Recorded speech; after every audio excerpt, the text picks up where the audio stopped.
cements. So if you are using any methacrylate cements, or if you're using resin-based cements, it is seen that any cement material also has the same amount of effect. That means it can lead and is a risk factor for peri-implantitis. So it is independent of the type of cement that you're using.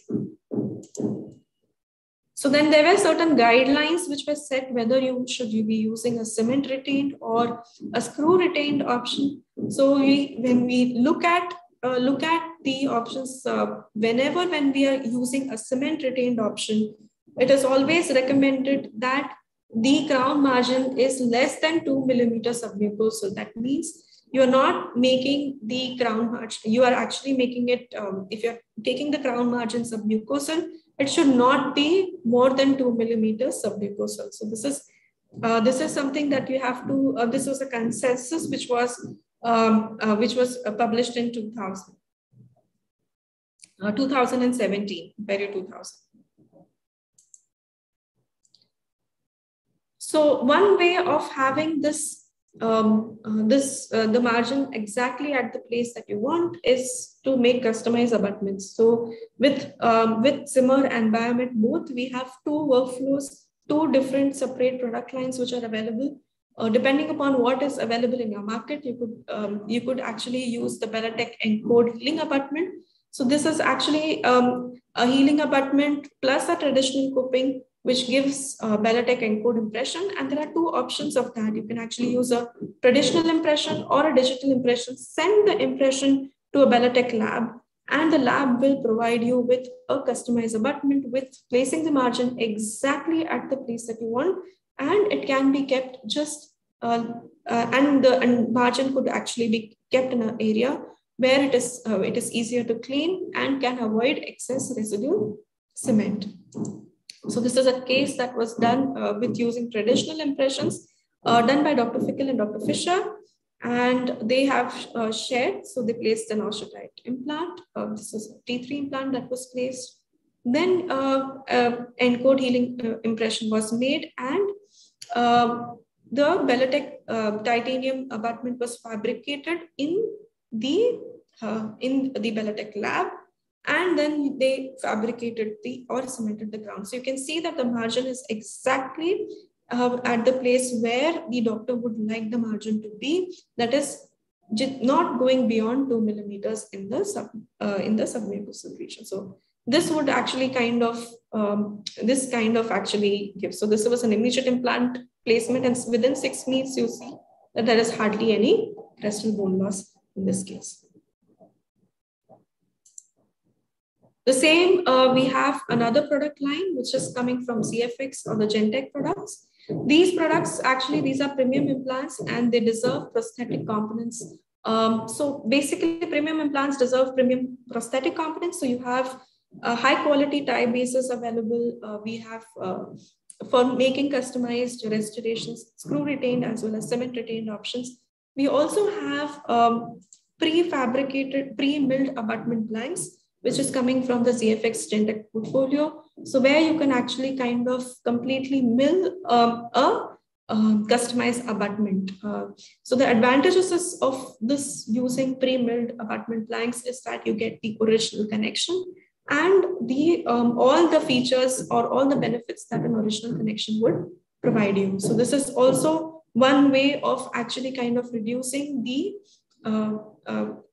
incidence of cement or excess cement in the or residual cement in implants. The second or the third factor that I would like to discuss is maintaining the biologic width. So maintaining soft tissue thickness is also very important, and how do implants design actually support that? So if you consider soft tissue, so a peri-implant mucosa usually averages around 3 to 4 millimeters in height. And so it consists of sulcular epithelium, junctional epithelium, and a connective tissue that is in contact with the implants. The junctional epithelium is usually longer than in the natural teeth. The reason being the gingival fibers actually, if you see the gingival fibers here attached to the tooth, whereas in implants, the gingival fibers, they do not attach to the surface, but they run parallel along the cuff. So that is the reason why soft tissue or maintaining the biologic width or having adequate soft tissue is so important around the implants, because any kind of bacteria or plaque can actually, the infection can actually, is much more easier than it would be for a natural tooth, because the gingival fibers are not attached to the implant, but they run parallel to the implant systems, to the implant. So basically, this is just an example of a healthy tooth. If you see how the thickness actually prevents or maintains the crestal bone, whereas the biologic width, if you look at around the implant with bone resorption and tissue recession, you will see that again the thickness of the soft tissue actually really matters when it comes to maintaining the biologic width. So inability to maintain this biologic width can lead to crestal bone loss. So crestal bone loss can actually exceed up to 1.5 millimeters in the functional design, in the first functional year with a suboptimal platform design. And it could lead to tissue resorption and leads to loss of interdental papillae. So it's not very aesthetic, decreased strength of the implant abutment connection also, which is also kind of very well documented.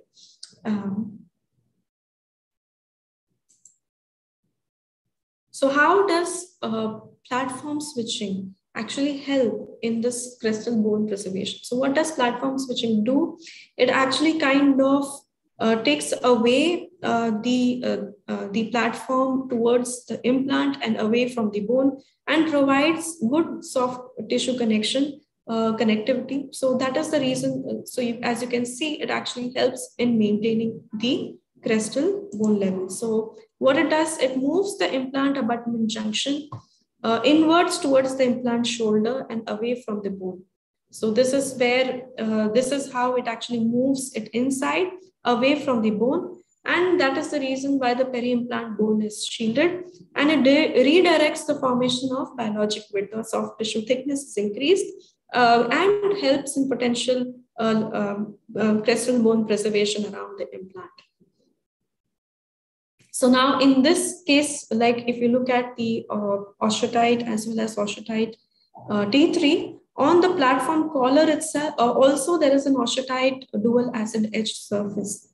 So because the collar is also osteotyte collar, and it is known that it does not have any risk of peri-implantitis or as compared to machined implants, it actually helps in bone formation or maintaining crestal bone levels in this in the 3-eye line. So integrated platform switching actually reduces crestal bone loss reduces and demonstrated crestal bone as low as 0.37 millimeters. And it provides definite support for connective tissue, reducing the potential of recession by 50%. And this is again very well researched concept. So if you see, the platform switched implants basically help in maintaining the crestal bone levels. So we can see that we have in the 3-eye line of the certain connection, we have integrated platform switching, which was also called as Prevail previously. So we use the 3.4 millimeter platform for a 4 millimeter diameter implant, 4.1 millimeter platform for a 5 millimeter implant, and 5 millimeter platform for a 6 millimeter diameter implant. So now this is just for the sake of comparison. You see, this is a non-platform switched implant, whereas this is actually a platform switched implant. So you would see that the difference in both the implants, radiographed side by side. We also have integrated platform switching in the Zimmer line. So we have both TSV and TM. The diameters of the implants are 3.7, 4.1, 4.7, and 6 millimeters respectively, whereas implant platforms are slightly smaller. So if you see for a 3.7 and 4.1, we have the implant platform of 3.5 millimeters. The color coding is green. 4.7, we have 4.5, and 6 millimeter diameter, we have a 5.7 yellow. So this also has some element of platform switching here in the Zimmer line as well. So there are numerous studies which have actually showed that platform switching actually helps in reducing the crestal bone loss over the period of years. And there are a number of references that you can see here again when it comes to platform switching. So it's very much in favor of preventing. It helps in preventing bone loss as also prevents peri-implantitis.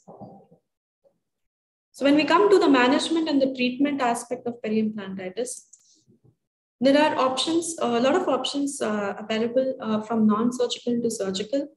This could be non-surgical, could be mechanical methods, use of antiseptics, antibiotics, surface decontaminations with different kind of chemicals or with lasers.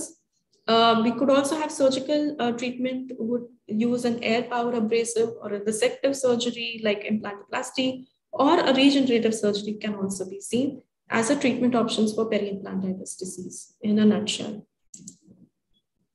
So when you look at supportive therapy, again, one of the key things in management and treatment is that having regular maintenance. So this is very important that the maintenance is being set up to the patient and the patient is regularly, the instructions are very clear on how to maintain hygiene around the implants. And it should always be given to the patients in writing so that they and emphasized that it is important, because as we see that implants have a higher risk of developing plaque accumulation because the soft tissue or the gingival fibers are not attached onto the implant, but they're in parallel. Supportive therapy, we could have plastic instruments. Why do we use plastic curettes? We use plastic curettes because we do not want the metal to actually kind of damage the surface even any further. So that is the reason plastic curettes. We use air abrasive techniques, and we also could use a metallic brush, which is available to clean the surfaces to remove any bacteria that is present in those kind of, or any plaque that is present in these kind of cases. So this is one thing that is always done, even if we are doing a surgical approach. This supportive therapy is actually very, very much helpful in mechanical debridement. So if you look at the peri-implantitis surgical options, so if you have bone loss of more than half of the implant, then implant removal may be indicated. But otherwise, you go ahead with non-surgical or maintenance or just mechanically cleaning the area. You can use local drug delivery antibiotics. You could use different surface treatment with different materials. Evaluate the response and then try and use either resective or regenerative or a combination therapy, depending upon the type of bone loss which is seen. And again, we re-emphasize on implant maintenance. This is very, very important, without which the chances, because it's a multifactorial disease and the etiology is microorganisms, so we have to make sure that plaque accumulation does not take place around the implant. So you have, just to see the management, like to discuss few cases. So we saw the classification of peri-implantitis. So early peri-implantitis is classified with probing depth of more than 4 millimeters, bleeding separation. Bone loss less than 25% of the implant length would be considered as early peri-implantitis. This is a case of early implantitis. Now, if you look at another case, this is another case. If you look at this, so this is the radiographic image, which shows that less than 25% of the implant has got some amount of bone loss. And there was not much of clinical bleeding on probing and other things were seen, but it was the pocket depth was less, was more than 4 millimeters, less than 6 millimeters. And what Dr. Boutros actually suggested that in these kind of cases, it's just to make sure that the area is clean, kind of, and he saw that there was some amount of residual cement there. So he kind of just polished those surfaces and was able to achieve a good maintenance over the period of time. So it's very important that the resident cannot emphasize more on that fact that all the resident cement has to be removed from a cement retained prosthesis. Most of the cases that go in for surgical are moderate to advanced. So in moderate, you have the probing depth of more than 6 millimeters and bone loss around 25 to 50% of the implant length. So this is again a moderate case where you have more than 6 millimeters of probing depth. You have a very typical bone loss that can be seen on the distal side. And when you actually kind of reflect the FAP, you see that there is a good amount of bone loss and the threads of the implants are actually exposed, although there is no mobility in this implant. So then Dr. Boutros actually kind of likes to do open flap debridement as well as regenerative therapy whenever there is less bone loss. So his choice is more on the regenerative therapy rather than resective, but that is also an option for doctors. So in this case, what he does was there was granulation tissue seen. So he kind of debrided entire granulation tissue. At the same time, he could actually see excess cement residue coming out. So according to him, almost 90% of his cases where there is peri-implantitis of moderate level or even there is some amount of tissue cement which is there. So the residual cement is there.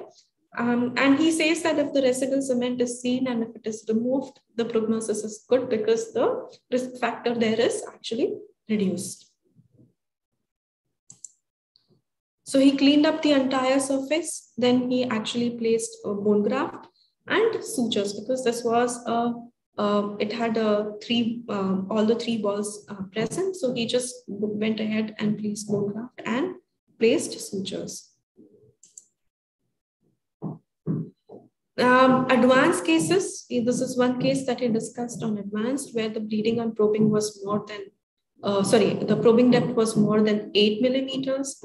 And when he dissected, he saw that there was a very large defect. Almost 50% of the implant length, there was some amount of bone loss seen.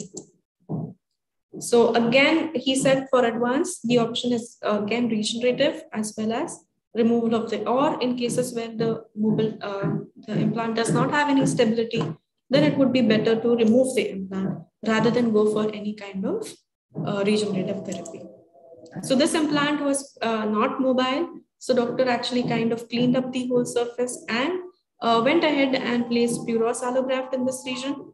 He placed a membrane after that and he sutured. And over the period of years, he actually kind of saw the kind of results. So this was what was initially seen, correlating it with the radiograph.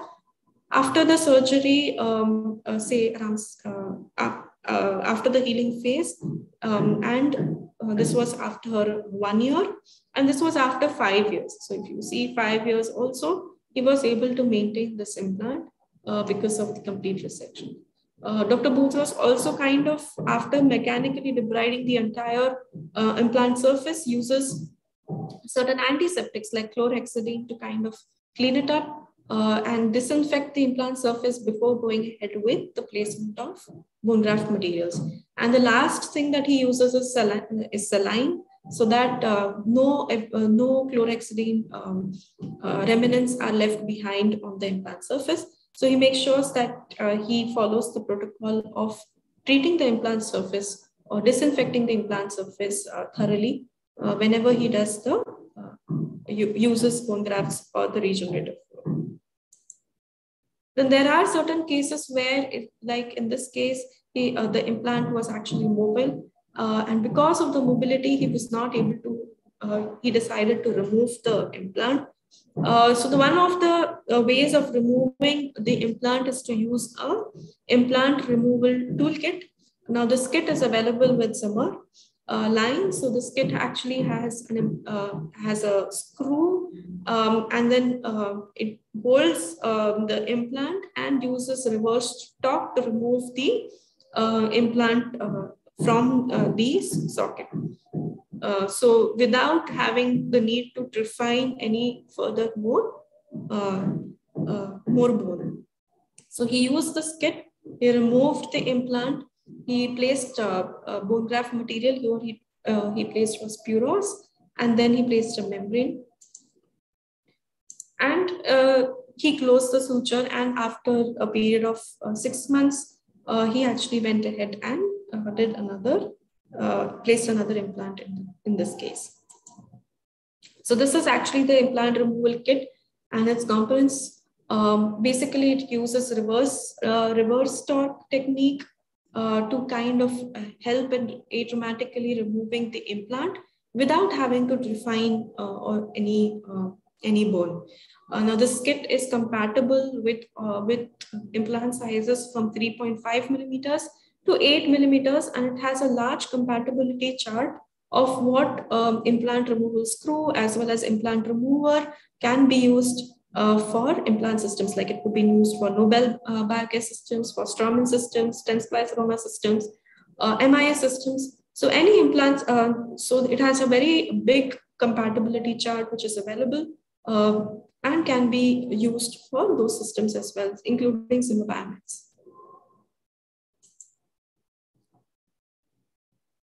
Moving forward to the case discussion 4, this case is this was again a case where you could see that the residual cement is the cause of peri-implantitis here, and because the bone loss was there, the implant had to be removed. It was mobile in this case.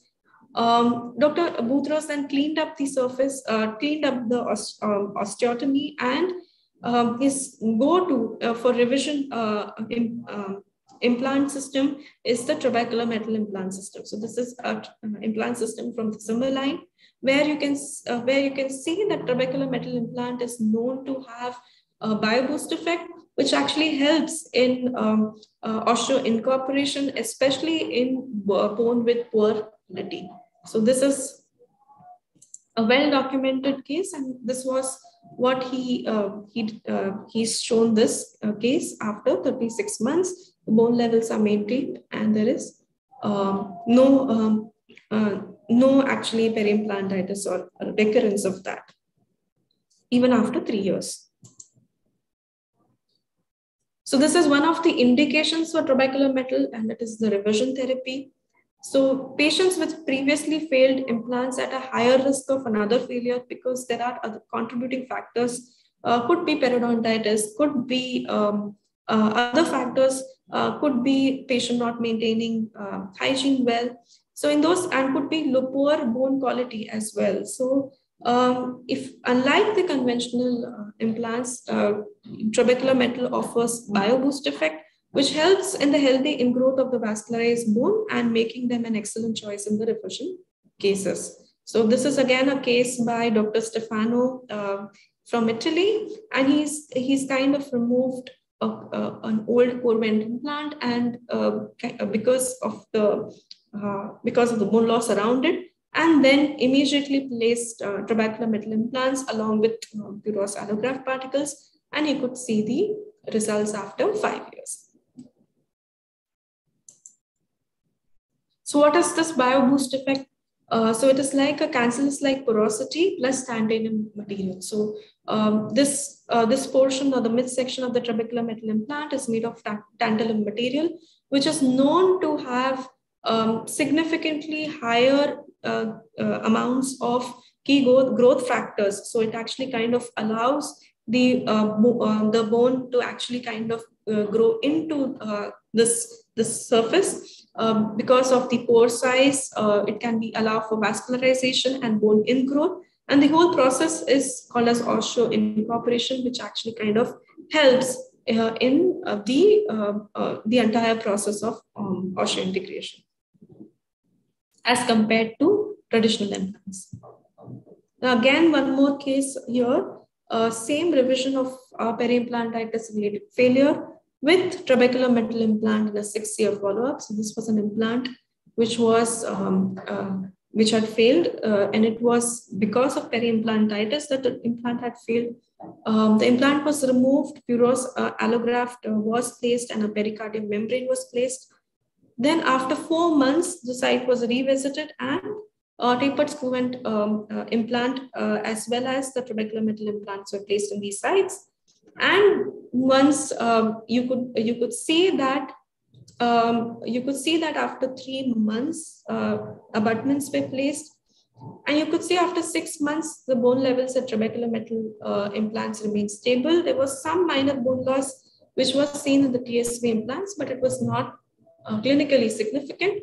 But you could see that these implant actually provides better option when it comes to revision therapy, because again, these implants are placed side by side, and you can actually, and the site and the other factors are removed. So you can actually have a look how trabecular metal offers a better option for revision therapy. So most of the cases that I have highlighted are taken from this on-demand webcast, which is available on our Zimmer Biomed Dental app, now the ZimV Dental app. And you could actually register and have a look at all the cases and hear from Dr. Sohail Bufros himself. That's it from my side. I'm open to questions now.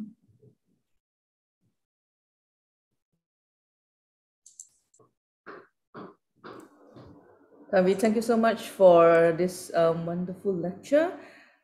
So now we're going to proceed to the Q&A section. So for those who are listening in, please write your questions in the Q&A section and we will answer your queries. So the first question I have here, Tanvi, is can you provide 1 or 2 characteristics of implants that can assist in maintenance of bone level around the neck of the implant? Yes. So basically, as I have discussed, one of them is having a integrated platform switching. It helps in having or maintains the crestal bone around the implant. And actually kind of helps in maintaining the soft tissue thickness as well as the biologic width around the implant. So that is one of the implant characteristics. Second is having a smoother or a hybrid surface. So if you have a hybrid surface in the collar portion, is much more smoother, either machined or a surface that is less roughened as compared to the apical portion of the implant, then it also actually helps in kind of preventing, it helps in maintenance as well, preventing peri-implantitis and losing bone around the crestal portion of the implants. So these are the 2 features which I see. One more feature that could also help, it would be the implant connection. So sometimes having a very secure connection from the implant to abutment also helps in maintaining the crestal bone levels, which is the case with certain Sure-Seal as well as with Zimmer friction fit connections. So it's always important that the original manufacturer products which can actually give us the benefit of the connection as well. Yeah, so even like, machine surface for the TSV as well as osteotype surface for the T3 as well as osteotype implants. I think those surfaces will help maintain the bone level around the neck of the implant, and it's been scientifically proven as well. So thank you for that information. The next question I have here is, to what extent exposed implant surface can still be saved when the implant has been placed before? Okay, so I mean, we could have actually, as you could see in the case discussions, we could, wherever we are able to remove and disinfect the implant surface as much as possible. Also depends upon how rough the surface is. So it's very difficult to actually, if the rougher the surface, it's difficult to remove the entire bacteria from this, or disinfect the entire surface. So lesser roughened surfaces like the dual acetate osteotype surface or microtextured surface, which is also minimally roughened, will actually help in cleaning the entire, in disinfecting if peri-implant takes place. You could actually also choose between resective as well as regenerative therapy. I've shown a few regenerative cases with you. But I mean, I feel that whenever possible, regenerative would be a better option than the resective surgery. And the choice is dependent on the kind of the clinical situation. Okay, thank you. The last question I have here is, does the shape of the abutment in the subgingival space affect the height and maintenance of gingival as well as bone height? Yes, it definitely does. Sometimes, I mean, that is the reason why the customized abutments actually kind of provide a proper shape where they can actually have, they allow for soft tissue, for maintaining the connective tissue as well as the soft tissue in that region. As well as the smoothness. So there should not be any overhanging margins. They should not be. It should be highly polished. So these aspects can and the placement of the margin is not very subgingival, we're not very close to the implant. That actually kind of prevents having residual cement very close to the bone, and that is how we could actually help in peri-implantitis. So yes, those also help. Okay. So Tanvi, thank you very much for the lecture today, enhancing our knowledge regarding peri-implantitis. We look forward to your next lecture. To all who have participated, thank you. Thank you very much for joining us. In ZimV, we run educational courses regularly as well. We have put up on the screen the QR code for the education app. Simply point your smartphone camera to the screen and a link will pop up for you to click on to bring you to the App Store to download the app. In the app, we put our live webcast on-demand courses for you to choose from to attend. We will leave the QR code on for a little while for you to do so. Thank you once again for being with us till our next course. Stay safe and take care.